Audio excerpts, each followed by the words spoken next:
Hello, everyone. Welcome to Sovereign Artsakh. I am Michael Gavlak, a Hollywood guy, a Christian in Hollywood, focused on this YouTube channel on Armenia, not just current day geopolitics of Armenia, but some events that happened 100 years ago that are critical for all of us to understand.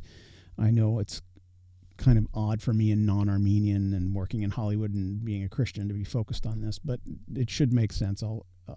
I think most of you understand, but if you're new to this channel, let me just draw all of your attention to this other YouTube channel called Mahanology. Don't know anything about who's behind it, but they are generally focused on geopolitics. They've done a couple of decent videos addressing the Armenia-Azerbaijan conflict, and here, this most recent one, talks about what I've talked about here on this channel a couple of times, is whether the current president of the United States will recognize the genocide. This is it's a decent video. Let me play the beginning of it. Before I do that, remember to subscribe and share this channel. Subscribe, share, and click the like button now. The U.S. President Joe Biden will officially recognize the Armenian Genocide, according to sources who spoke to Ian Bremmer for U.S.-based outlet G0 Media, making him the first U.S. president to do so. White House. So that's what's been declared, that it's going to happen. This is the month, April 24th, coming up in a week and a half or so.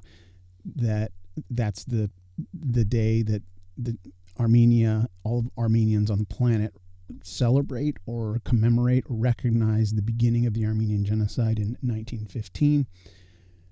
And this video talks about, what's been going on, why the United States hasn't recognized it because of issues with Turkey, our NATO ally, and geopolitical complexities, just promises being broken to the Armenians, but they're arguing that it's going to happen.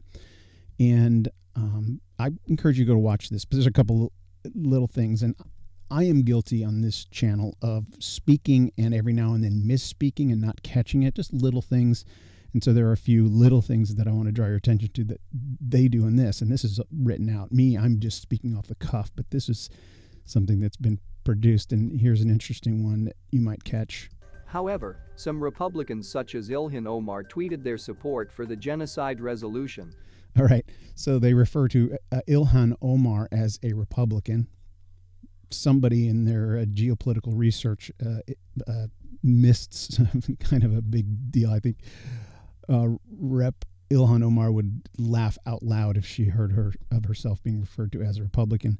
Then another interesting, I just want to mention, they're talking about Woodrow Wilson back in 1920, drawing attention to the suffering of the Armenians, and they use a term, or they refer to how he referred to it, and they say poverty in Armenia. At the time, the word genocide wasn't in use yet. So in 1920, the word genocide wasn't in use yet.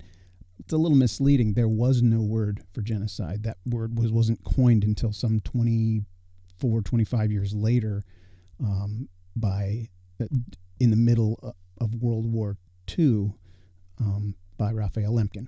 All right, that's it. That's all I want to mention about this video. It's a pretty good video. They're optimistic that it's going to happen.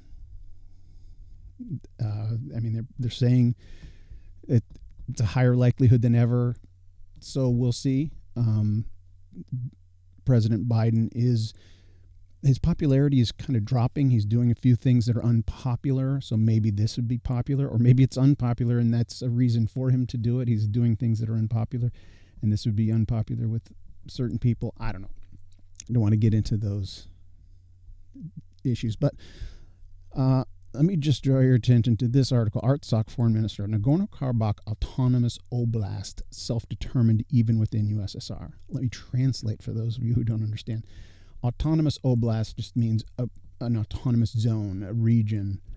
Nagorno-Karabakh, Artsakh, has always been autonomous. We have never been We have never been and will never be a full-fledged part of Azerbaijan. Artsakh Foreign Minister David Babayan on Thursday told reporters this in connection with the remark that Armenia's leadership, following the example of Syunik province, actually recognized the borders of the ex-USSR, and when asked what conclusions can be drawn from this, the question is not clear. First, the Nagorno-Karabakh Autonomous Oblast was self-determined even within the USSR. In 1991, the Nagorno-Karabakh Republic was proclaimed. The process was carried out in full compliance with all working laws of the USSR and norms of international law. Therefore, to say that the NKAO in general can be part of the present or of the Soviet Azerbaijan is wrong. We have never been and will never be a full-fledged part of Azerbaijan. Everyone should understand that, but even in Soviet times, Karabakh had its statehood, and we were not subject to Azerbaijan directly in many domains, Babayan said. All right, so Azerbaijan begs to differ. They're laying claim to it now, and the reasons for that, maybe their newfound wealth. I just wanted to draw attention to how horrendous this disparity is, that Armenians have been living in peace in Artsakh for centuries, and Azerbaijan is now gloating at their military conquest. This park that Ilham Aliyev set up, there's a couple more pictures. I was curious about this, and lo and behold, today, Azerbaijan's Park of Human Sufferings, intended also for children. So they've made mocking replicas of Armenian soldiers. The human rights defender of Armenia records that the Park Museum of Human Sufferings, opened in Azerbaijan, is intended also for children. It's mentioned that the park has been opened in Baku, ensuring maximal publicity, and is extremely humiliating by nature, pursuing a goal to violate ethnic dignity. This park museum openly confirms the policy of state-sponsored Armenophobia, hatred, racism, and fascism in Azerbaijan. So I just wanted to show a couple of these pictures. Look, it's a man who died under this helmet. Our enemy, those evil, evil Armenians. Children being raised this way. Oh, those ignorant Armenian soldiers, they were totally devastated and unprepared for what was coming to them. This is the kind of stuff that, these kids are hearing from their parents. All right, enough of that. I want to talk about Solomon Tellerian. I'd rather talk about him. So I want to just make this a short one, a quick one. In meditating on some of the discrepancies in Soghomlon's prison diary versus his memoir. I'll talk more about this tomorrow or in my next episode, but I want to read this line. This is after he has been confronted by a young Turkish gentleman being interrogated. They found somebody that spoke to him in Turkish, and Soghomlon pretended he didn't speak Turkish. And then later on, a few moments later, the guard takes him in another room and asks me, "Why did you kill Talat Pasha?" And I reply, "Have I killed Talat Pasha? Is this true?" Yes, it is. Is he already dead? Yes, he's dead. What bliss. All right. If you've been watching the last few days, he had a blackout, or at least in his recording of the events, this is 3 weeks after it happened. This was written on April 8th, 1915, some 3 weeks after the March 15th assassination. And here he's acting like he didn't know.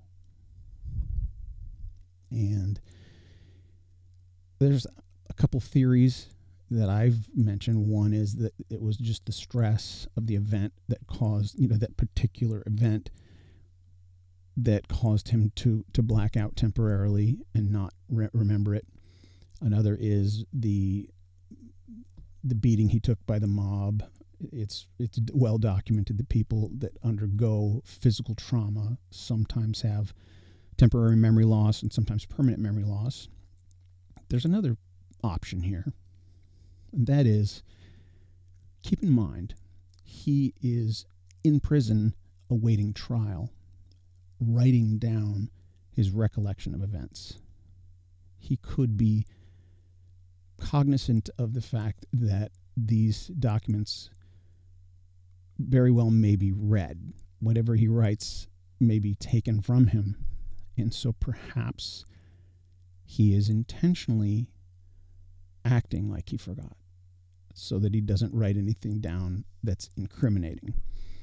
Now, I have an argument against that, but we'll talk about that more tomorrow. So I just wanted to,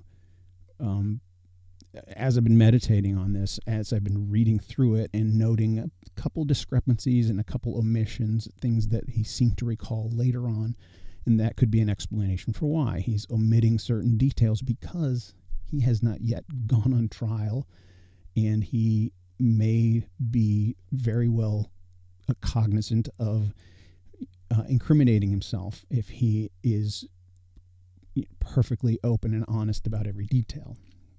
So, all right, like this, click like, subscribe, comment in the comment section, and share this video.